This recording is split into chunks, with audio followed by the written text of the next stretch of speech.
পবিত্রতা অর্জন না করে এই কোরআন ধরা যায় না। সুবহানাল্লাহ পড়েন। উমরে ফারুক গোসল করে আসলেন, কারণ ধাক্কা তো আগে কয়েকটা খাইছে, কথা বোঝেন নাই বোধহয়। প্রথমে দোয়ার ধাক্কা, পরে কোন সূরা দিয়ে ধাক্কা, হাক্কা দিয়ে ধাক্কা, 3 নম্বরে এখন আরেকটা ধাক্কা খাবে।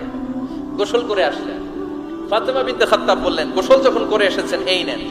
উমরে ফারুক এবার চামড়ার কাপড়ের মধ্যে সূরা তহার প্রথম আয়াতের দিকে নজর করলেন, নজর করেই কোরআনের প্রেমে পড়ে গেলেন। পড়েন সুবহানাল্লাহ। ওমর ফারুক পড়তে আরম্ভ করলেন, তহা মা আনজালনা আলাইকাল কুরআনা লিতাশকা ইল্লা তাযকিরাতান লিমান ইয়াখশা তানজিলাম মিম্মান খালাকাল আরদা ওয়াস সামাওয়াতিল উলা। সুবহানাল্লাহ পড়েন।